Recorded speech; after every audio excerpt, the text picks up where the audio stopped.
है। मैं मुस्लिम भाइयों से कहना चाहूँगा, शहाबुद्दीन साहब का क्या गुनाह था जी। वो सिर्फ जेल से निकलने के बाद वो सिर्फ इतना बोले थे कि नीतीश कुमार परिस्थिति की सरकार है जी।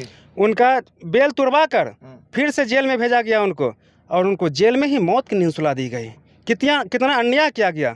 और अनंत सिंह को आज देख लीजिए, चुनाव प्रचार करने के लिए बाहर निकाल लिया गया। हम पूछते हैं, परिस्थिति की सरकार जब बोले तो उनको जेल में कैद करके मार दिया गया जेल में। और जब अनंत सिंह बोले कि लौड़े का सरकार है तो उनको देखिए कितना इज्जत के साथ बाहर निकाला गया ताकि ललन सिंह को जिताया जा सके। प्रत्याशी है ललन सिंह, वो भी पूरे तैयारी से देख रहे। सूरजभान सिंह को उतार चुका मैदान में, अनंत सिंह को जेल से पैरोल पर बाहर ले आया। क्या कहिएगा इन पर? कितना भी मेहनत कर ले गठबंधन, बीजेपी हो या जदयू हो, इससे कुछ होने वाला नहीं है, क्योंकि पिछले 10 साल में हम लोग यहाँ की जनता, मुंगेर लोकसभा की जनता भुगत चुके हैं। हम लोग को कितना कष्ट होता है हम लोग समझ चुके। हर सरकारी कार्यालय में सिर्फ फॉरवर्डों का कब्जा है और उसका मैं भुक्तभोगी हूँ। आपको स्टेप बाय स्टेप बताएंगे। पहले मैं लोकतंत्र की बात करता हूँ। लोकतंत्र की आत्मा है संविधान। नरेंद्र मोदी ने इसको गुलाम बना लिया है। आज सिविल कोर्ट से लेकर के सुप्रीम कोर्ट तक की मैं बात करता हूँ। इनको नियुक्त किया गया है लोकतंत्र की रक्षा करने के लिए, न्याय करने के लिए, संविधान की रक्षा करने के लिए। लेकिन आज जो है ये लोग संविधान के साथ खिलवाड़ कर रहा है, जिससे गरीबों को न्याय नहीं मिल पा रहा है। तो ये है मोदी। और नीतीश कुमार तो जान ही रहे हैं, कुर्मी का सबसे बड़ा दुश्मन है। बिहार के नक्शे पर से कुर्मिस्तान गायब कर दिया है। और जो भी कुर्मी जाति में ऐसे व्यक्ति थे जो समाज सेवा करते थे, गरीबों को मदद करते थे, उनको जेल में कैद कर दिए हैं। जैसे सारे थाना नालंदा के हैं बहादुर बाबू, जो कि बचपन का मित्र है नीतीश कुमार का, आज 62 साल में 15-16 साल से है। मतलब कहीं ना कहीं जय इनके साथ थोड़ा सा दुर्व्यवहार चल करता है, उनको जेल में डाल देते हैं। आज मैं अपनी बात बता रहा हूँ। संविधान को पुलिस, पॉलिटिशियन और पूंजीपतियों के हाथ थे, बेचकर उनके कदमों में गिरवी रख करके मुझे 5 साल जेल में कैद रखा। मतलब आप भी जेल रह के? हाँ, मशहूर सोहेल हुंगड़ा, सूरत का अरबपति व्यवसायी सोहेल हुंगड़ा अपहरण कांड में लोकतंत्र की आत्मा, संविधान और कानून को इन्होंने बेचकर पूंजीपतियों खाते हमको 5 साल जेल में कैद रखा। और मैं बता रहा हूँ मेरा कितना नुकसान है। मैं सरकारी एम्प्लॉय था, CAG का दिन में ऑडिटर था हाजीपुर रेलवे में। मेरी नौकरी चली गई, मैं जेल में ही था। मेरी माँ की मृत्यु हो गई। जेल से निकल करके जब मैं बाहर आया तो 2 दिन बाद मेरे पिताजी की मृत्यु हो गई। आप सोच सकते हैं मेरे ऊपर क्या बीत रहा होगा। आपने एक सवाल पूछा कि अनंत सिंह पैरोल पे बाहर निकले हैं, इस पर आपका क्या कहना है? मैं आपको बताता हूँ, यह देश के लिए दुर्भाग्य की बात है और खतरे का संकेत है। इसमें माननीय उच्च न्यायालय और माननीय सुप्रीम कोर्ट पे इसे विचार करना चाहिए कि घर का बंटवारा का पेपर लगाए वो कि बंटवारा करने के लिए आ रहे हैं, लेकिन वो चुनाव प्रचार कर रहे हैं। क्या ऐसा होना चाहिए? न्यायालय के साथ मजाक है और संविधान के साथ मजाक है। और मैं पूछता हूँ, मेरी माँ जब एक्सपायर की, मृत्यु हुई 1 जनवरी 2018 को, तो विपुल सिन्हा जज थे पटना में, डिस्ट्रिक्ट जज ADJ 10, वो हमको दाह संस्कार में नहीं आने दिए। और मैं बता रहा हूँ 15 या 16 की बात है, पंचायती चुनाव में मुखिया पद के लिए मैंने आवेदन दिया कोर्ट में। SCGM सीमा मैडम थी, वो मुझे नॉमिनेशन कराने के लिए नहीं आने दी। और मैं बता रहा हूँ शहाबुद्दीन साहब, डॉक्टर शहाबुद्दीन साहब, मैं मुस्लिम भाइयों को भी हाथ जोड़ के मैं प्रणाम करूंगा और सुधरने का मौका मैं दे रहा हूं, क्योंकि आगे खतरे का संकेत है। आगे हर जाति, जितने भी सुधर जाति हैं, सबको भोगना पड़ जाएगा। और जहां हम लोग जो है 1980, 90, 70, 75 की जो बात है, हम लोग भूमिहारों के गुलाम हुआ करते थे, वो माहौल फिर से होने वाला है। मैं मुस्लिम भाइयों से कहना चाहूँगा, शहाबुद्दीन साहब का क्या गुनाह था? वो सिर्फ जेल से निकलने के बाद वो सिर्फ इतना बोले थे कि नीतीश कुमार परिस्थिति की सरकार है। उनका बेल तुड़वा कर फिर से जेल में भेजा गया उनको, और उनको जेल में ही मौत की नींद सुला दी गई। कितना अन्याय किया गया। और अनंत सिंह को आज देख लीजिए, चुनाव प्रचार करने के लिए बाहर निकाल लिया गया। हम पूछते हैं, परिस्थिति की सरकार जब बोले तो उनको जेल में कैद करके मार दिया गया जेल में। और जब अनंत सिंह बोले कि लौड़े का सरकार है तो उनको देखिए कितना इज्जत के साथ बाहर निकाला गया ताकि ललन सिंह को जिताया जाए। पूछते हैं, परिस्थिति की सरकार जब बोले तो उनको जेल में कैद करके मार दिया गया जेल में। और जब अनंत सिंह बोले कि लौड़े का सरकार है तो उनको देखिए कितना इज्जत के साथ बाहर निकाला गया ताकि ललन सिंह को जिताया जा सके। उससे कोई फर्क नहीं पड़ने वाला है। मुंगेर लोकसभा की जनता जो है ना अब जागरूक हो चुकी है। हम सब सुधर जितने भी हैं, सुधर शब्द समझिए तो एक तरह से फॉरवर्ड जब बोलता है ना तो वह गाली है हम लोग के लिए। ठीक ना, हम लोग एक चुके हैं, ललन सिंह का कहीं चलने नहीं देंगे। और नीतीश बाबू को भी हम बोलेंगे, यदि आपको सत्ता में बैठे रहना है, बने रहना है, तो हम लोग सुधरों पर ध्यान दीजिए। आपका कार्यालय, CM कार्यालय हो, जदयू कार्यालय हो, पूरी तरह से गुलाम बन चुका है। और भी बता रहा हूँ, प्रशासनिक मामले में मेरा मोटरसाइकिल रूबीकांत कश्यप थी मेदनी चौकी थाना में, जी। ठीक है, मेरे घर पर से मेरा मोटरसाइकिल उठा करके लेके चले गए, आज तक नहीं दी है। नीतीश बाबू संज्ञान भी लिए हैं, एसपी आज तक एक्शन नहीं ले रहे हैं, तो हम गलती किसका देंगे? नीतीश बाबू हमारे मुखिया हैं, तो हम उनको नहीं गलती देंगे। जी जी जी। मेरा मैट्रिक टू MBA तक का डॉक्यूमेंट्स मेदनी चौकी थाना में सर रहा है, रूबीकांत कश्यप गायब कर दी है, आज तक नीतीश बाबू संज्ञान नहीं लिए हैं। तो इसमें सोचिए एक गरीब आदमी क्या करें? गरीबों को जो है बिहार में न्याय पाना मुश्किल ही नहीं बल्कि नामुमकिन है, और गरीबों के लिए जो है पैसा इकट्ठा कर पाना मुश्किल है, और बिहार में न्याय बिकती है पैसों पे। हम सब बता रहे हैं ना, जेल काटे हुए हैं, और यदि किसी को ज़्यादा ज्ञान देना है, हमारी आपकी बातों से नहीं समझ में आ रही है, तो उनको एक बार जेल भेजिए, ठीक ना। छोटे मोटे केस में हो बाप बाप करता है लोग, 90% लोग जो है ना जेल में बेगुनाह है। उससे भी समझ में नहीं आए तो उनको यहाँ से बोलिए मुंगेर मोटरसाइकिल से चल जाए, ठीक ना। देख लीजिए जितना मोटरसाइकिल का दाम नहीं है उतना उनको भरपाई करने में लग जाएगा। हेलमेट टैक्स हो गया, जूता नहीं पहने हुए हैं, डीएल नहीं है, क्या यही आज़ादी है? जी, गरीबों को जीना मुश्किल कर दिया है। नीतीश बाबू जो है और नरेंद्र मोदी देखिए दोनों एक विचारधारा के हैं। हमेशा देश को ध्यान दीजिए, जो परिवार का नहीं हुआ, जो अपने परिवार का नहीं हुआ वो किसी का नहीं होगा, समझे ना। जब नीतीश बाबू को अपने परिवार से मतलब नहीं रहा, नरेंद्र मोदी खैर अपनी पत्नियों को छोड़ दिए, तो देश को क्या देखेंगे, देश को क्या चलाएंगे? तो कहते हैं कि हम देश के लिए अपना परिवार त्याग दिए, तो शादियाँ नहीं करते दोनों। जब ऐसा था तो शादियाँ नहीं करते। मतलब है कौन?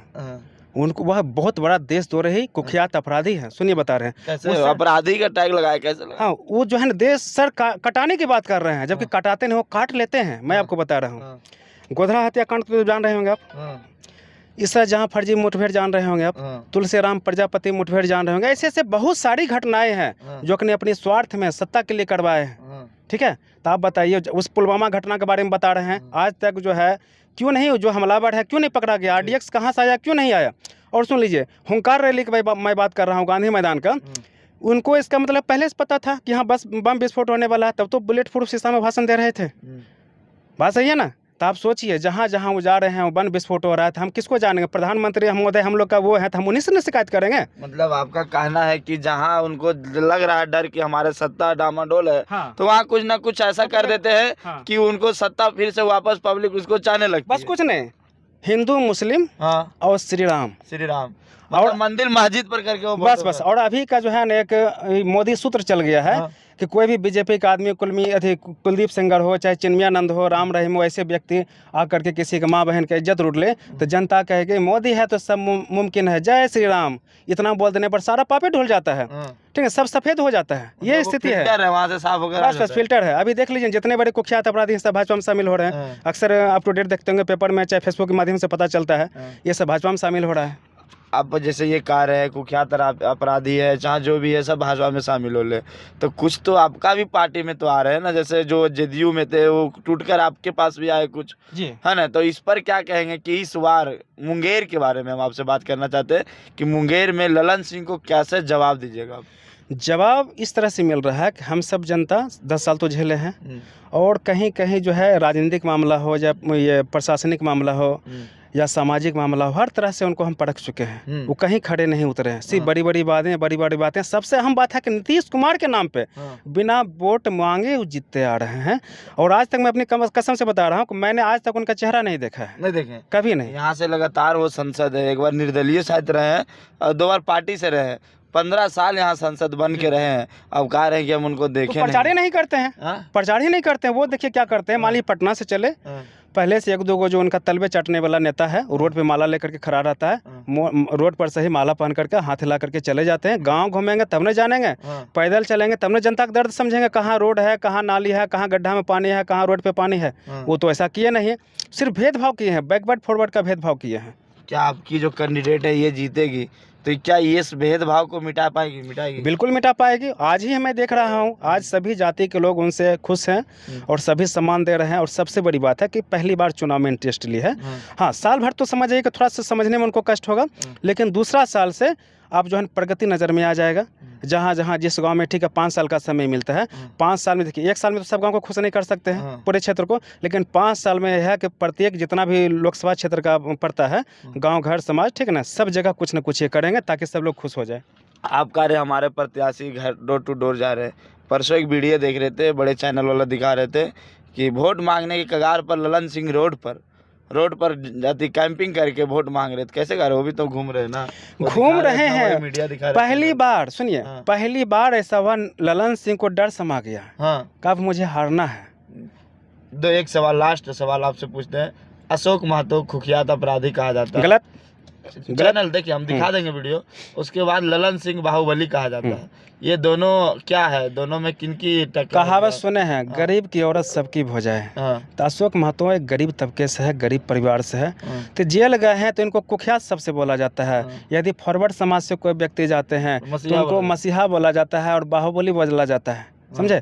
आज हम भी सुनिए, हम बैकवर्ड समाज से हैं, कुर्मी जाति से हैं, समझे, और मैं 5 साल जेल में रहा हूँ। और मैं बता रहा हूँ, हिंदुस्तान का सबसे बड़ा मैं अपहरण किया था, ठीक है ना। सोहेल हुंगड़ा अपना कांड से मेरा नाम जुड़ा हुआ है, ठीक है ना। आज मुझे कोई बाहुबली बोलता है, अरे हम करें चाहे नहीं करें, लेकिन जेल तो मैं गया हूँ, दुनिया तो यही जान रही है।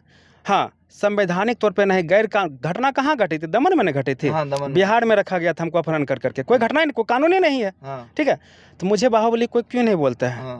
क्योंकि मैं शुद्र समाज से हूँ, बैकवर्ड समाज से हूँ, कुर्मी हूँ, इसलिए करके।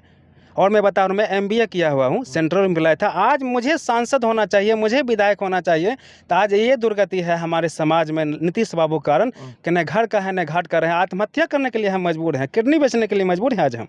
ऐसा हालत हो गया। बिल्कुल। आपके नज़र में अशोक महतो क्या है? अशोक महतो एक बाहुबली है।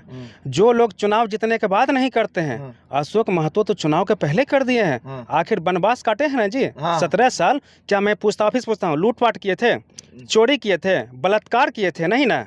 वो समाज सेवा के लिए, समाज हित के लिए वो जेल गए, समझे। और आज कोई बता दे कहीं लूटपाट किए हैं तो मैं उसका गुलामी करूंगा। मर्डर किए थे। किसका मर्डर किए थे? न्यूज में तो चल रहा था। पैसा लेके मर्डर किए थे, सुपारी लेके किए थे। सुनिए, अच्छा एक बताइए, आपको हम घर पे चढ़ करके मारने आएंगे तो आप हमारे साथ क्या कीजिएगा? मतलब कहीं ना कहीं ये गरीबों गुरुओं के लिए आवाज उठाने के लिए वो खड़े हुए। अच्छा सुनिए, अभी जैसे हिंदुस्तान पाकिस्तान की अक्सर लड़ाइयाँ होती रहती है, पाकिस्तान उधर से फायर करता है, क्या हिंदुस्तानी सेना सिर्फ गोली खाते हैं कि मारते भी हैं? मारते भी हैं। ठीक उसी तरह से अशोक महतो के जनता को या उनको मारने के लिए दुश्मन आया तो इन्होंने भी मारा बदले की भावना से। तो ये अपराध के श्रेणी में नहीं आएगा। तो जो काम पुलिस को करना चाहिए, जो काम कोर्ट को करना चाहिए, वो नहीं करते हैं, तब मजबूरन आम पब्लिक को जो है ना हथियार उठाना पड़ता है। तो ये भी यदि मारे हैं तो अपने जन सेवा के लिए मारे हैं। हम भी यदि कल किसी डेट में हम भी अपराधी नहीं है, लेकिन जब मेरे मान सम्मान पे आ जाएगा, जैसे मैं बता रहा हूँ पिछले साल के बाद कुर्मी जाति से हूँ और कुर्मी इस चीज़ का एहसानमंद नहीं है। बगल में हुसैना गांव है, 3 दिन तक ललन सिंह का आदमी तांडव किए, AK-47 लेकर के आते थे और हमारा ही जान पहचान का हार्वेस्टर था, पकड़ करके गेहूं काट लेता था। 12 लाइसेंसी राइफल है उस गांव में, कुर्मी जाति के पास। तो कुर्मी का हाथ तो नीतीश कुमार बांध दिए हैं, ठीक है ना, लॉक कर दिए हैं इस तरह से। गोली चलाएंगे तो उसको जेल में डाल देगा, लाइसेंस राइफल भी जब हो जाएगा। मजबूरन बेचारा नहीं निकले नीतीश बाबू के डर से। ऐसी नहीं कि उनके पास, हमारे जितने भी लाइसेंसी राइफलधारी हैं उनके पास क्षमता नहीं गोली चलाने का, जहाँ कहिएगा वहाँ मारेगा, लेकिन नीतीश बाबू के डर से वो नहीं निकाले कि गलती हम ही लोग का देगा। तेसर दिन की बात है। मतलब कहीं ना कहीं आपको कहना है कि इस बार जितना भी ललन सिंह किया है उसका पूरा बदला जनता यहाँ सूद समेत लेंगे, इस बार सूद समेत लेंगे। बिल्कुल लेंगे। चलिए बहुत बहुत धन्यवाद।